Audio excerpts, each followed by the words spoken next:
Hello. This year is just, I don't know about you, but for me, it's going on ridiculously quickly. This is our, I don't know, what are we? End of week 6, 7 maybe? And this week you will have discussed in some depth your project proposals with either me or Lyndall, and those are coming along really nicely. So I guess I just wanted to do a quick revision of what we're expecting out of those proposals and what we're expecting in terms of the other components of that, and just about what we're expecting for the next tutorial.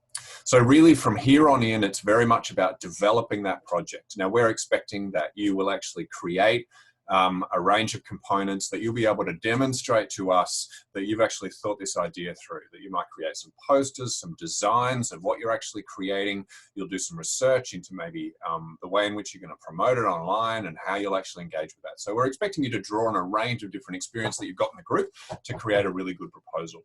Remembering that these things that you're creating are actually going to assist the community in perhaps implementing this project. So you're actually creating things that are useful. So for starters, the first component that you should by now have a firm grasp on is the community engagement project proposal. Now, this is really the starting point for developing your proposal.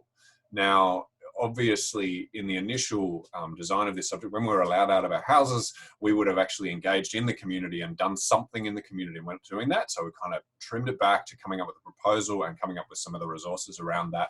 So this project proposal will very much be the kind of the heart of your final presentation.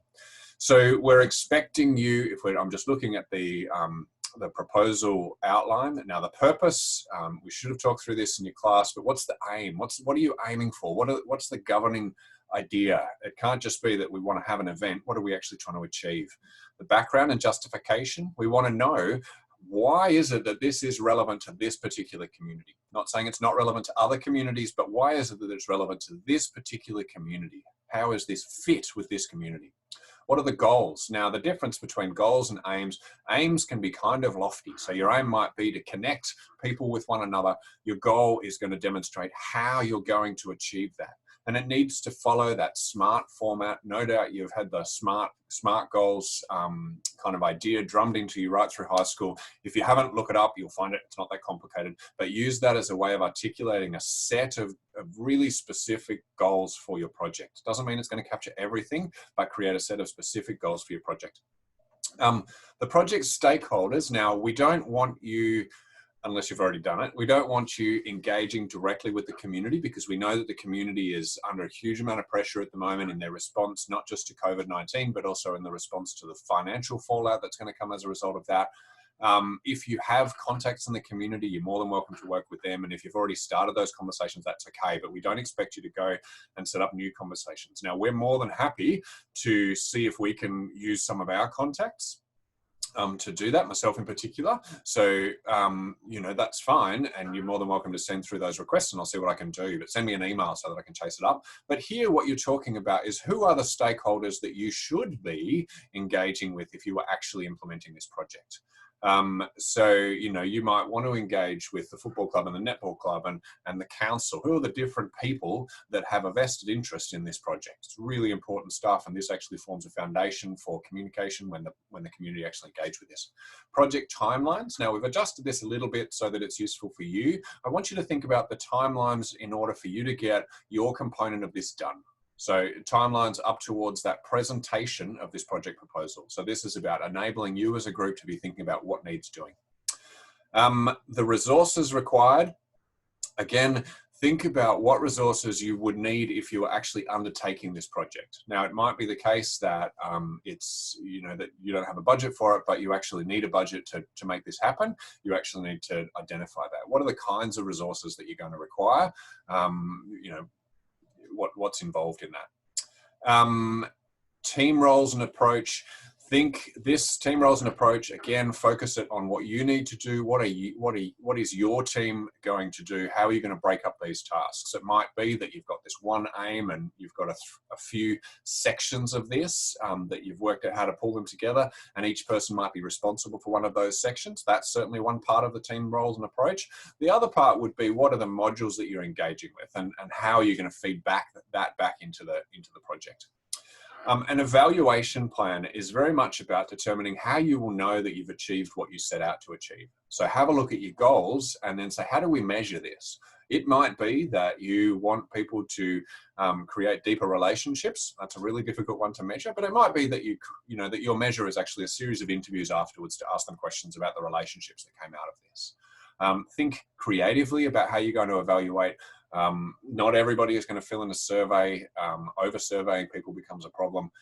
Think about how you'll know that you achieved your objectives. It might be something as simple as having someone count the number of people that come to the event. That's fine. And dissemination of ideas. Again, this is focused on the presentation that you're going to make. How are you going to pitch this project to myself and Lyndall and perhaps community members as well? So we're expecting you to do something quite dynamic. I don't just want a PowerPoint slide. I want you to say, okay, we've got this to show you. We've got something to show you. We're going to do this, and this is our plan for it. This might be the promotional poster. We actually want you to demonstrate this idea, and those resources will become really useful for the community. Now, the way that this is going to be graded, just to keep it really simple, is we'll give you a mark out of 10 for each of these 9 items, and then we'll give you a mark out of 10 for your writing style. You're more than welcome to use dot points. That's perfectly okay. Just think about getting your ideas across really clearly. This forms the foundation for what you're going to do. All right, so that's the bit that you need to do as a group. Now, you need to make sure that you're all on board, that you've all worked on it. That's really important that you work together as a group, because you'll come up with much better ideas if you do. The next component that we're going to talk about is the learning contract. Now, the learning contract is not particularly complicated, and someone asked the question in our tutorial, and it was a good question: how do we structure this? Do we have an introduction and a conclusion? The reality is that with any writing task or speaking task, you always have an introduction and a conclusion. So even at the start of this video, I might not have done a great job of it, but I've said, look, this is why I'm doing what I'm doing, told you where we're going. And then at the end, I'll probably sum up the 3 things. So yes, when you're creating this 500 words, you do need to do that, but it might be something as simple as just a sentence, okay? And we want you to answer the following 3 questions. What are you going to contribute to your project? So this might include a bit deeper on the modules that you're going to contribute, but how are you, engaging with them is not contributing. How are you actually going to take the content from, say, one of the modules and apply it into the project, or into the teamwork, or into those kinds of things?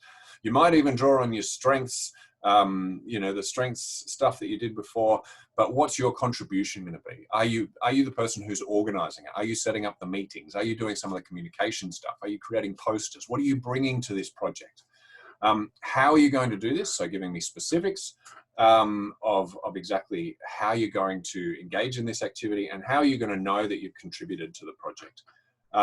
And so this is really, you might speak to all 3 of these questions separately, or you might draw them all together. This is about explaining what you're going to do and how you know that it has an impact. So it's all well and good that if your contribution is going to be doing a particular module, but how will we know that it had an impact? Well, we'll know because I'm going to make sure that that module ends up on the diagram that we create at the end to talk about the influences onto the project. So think about how we're actually going to see this. Now so it needs to be written in a professional style, but again, this is it's written to us. This is a conversational tone. It doesn't need references. It's about describing what you're going to do. Now, the final part is the Flexi module reports. Now, you've got 2 500-word reports. You've already done the core modules, so the ones that have the color on the outside of them in the LMS, and you've got to choose 2 Flexi modules each. Now, work as a team to choose these so that you get a spread of Flexi modules. It's okay if a couple of your team members do the same one, if you're really set on an idea, or you think it would be valuable for 2 team members to do it, but we don't want your entire team doing the same 2 modules, okay? We want a variety of modules spread across the team. Now, what you're going to be doing is describing how these Flexi modules might influence your project, okay? It might be about the process or the project outcomes, and we use the word might quite intentionally because perhaps you choose to do a module that you now realize doesn't have a huge impact on the project that you're doing, but you could think of ways that you could implement it if you were doing the project differently. And then this gives you an opportunity to think creatively about it. So let's say you've chosen to do the exercise module and your group has decided to do a sitting and storytelling idea, then that's fine. Then you can actually talk about, okay, if we were to draw on this exercise module, what we would do is we would get people to tell stories as they walk. And these are the implications of this module. Explain to me, tell me what you learned from the module and how that might apply into the community. So we're asking you for some fairly heavy thinking. We want you to think about the content of the module, but we also want you to think about how you might apply that into the community. So we need you to be a bit creative and problem solving. Now you're going to do that for 2 of those modules, and remember that these components will be sent to the community because they will contain a range of ideas that people might take on.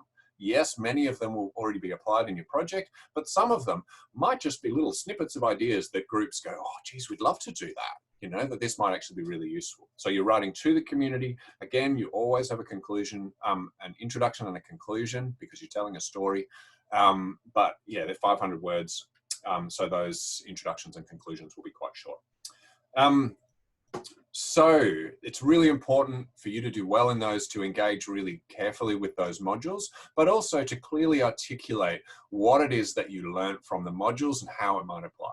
So I would expect that when I read those, I would hear about, based on you know, the content around communication in such and such a module, we would implement this in this way. Be really overt about it and make it really clear that you're drawing on the module literature, not just things that you've got off the top of your head.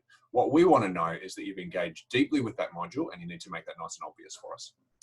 Okay, so these components, really doing the modules and engaging in these processes, all focuses towards the project, that presentation. And we want to see some really creative ideas about how you're going to present this idea, because effectively what you're trying to achieve in the presentation for the next assessment task is you're trying to get community members excited about your idea. Now, by now, I know that you're excited by the idea, that you've really thought this through, and I've seen some really cool ideas, things that I would like to try in the community come through, and I think that's fantastic. And so your job is going to be to enable myself and Lyndall and the community members to see the possibility of your ideas. And that's about storytelling, but it's also about providing examples. So there'll be a range of different things you can do, and you're more than welcome to we'll be talking about this in tutorials more as we go on, but ask questions about how you're going to do that. Because you want to leave the people who are watching with some really clear memories as to what your project looks like and feels like, because then it's more likely to be enacted. So for the next couple of weeks, you're going to be finishing off this component of the subject of the project, and you'll be working with either myself or Lyndall to develop your project proposal. Now, the more work that you do between classes, the more we can assist you to develop it. Okay, if you don't do any work between classes, then we really can't assist you. So if you come to the next tutorial and your project proposal hasn't developed any further than it was in the previous one, then I'm going to be reluctant to assist because I've already given some assistance. So make sure that you're meeting as a group outside of this time. We are expecting really well-developed project proposals and really well-developed presentations when the time comes. And remembering that the presentation happens 2 weeks after you present this proposal. Okay, so we're giving you feedback on the way through so that you can implement that feedback and develop your presentation as we go through this process. So this week, come with some really firm ideas on you know, you should have articulated all of the items in this, and come with some questions. If you're not sure how to answer these questions, we're here to help. That's why we're doing this. And expect that you're going to be working towards that idea of presenting your project proposal. Okay, so we're going to be thinking about what are we going to gather together to present. Okay, so that's what we're going to have in mind. So your idea needs to be solid before you turn up to the tutorial this week, because we're actually going to start to work towards gathering the different pieces of this so that we can present a solid presentation.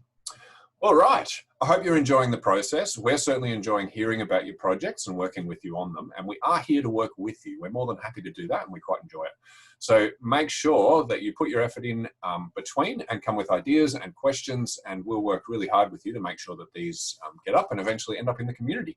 So thank you. Have a fantastic weekend. I hope you don't have to study the entire weekend, but enjoy the any break that you might get, and we'll look forward to hearing how things are going at the tutorial next week. Thanks. Bye.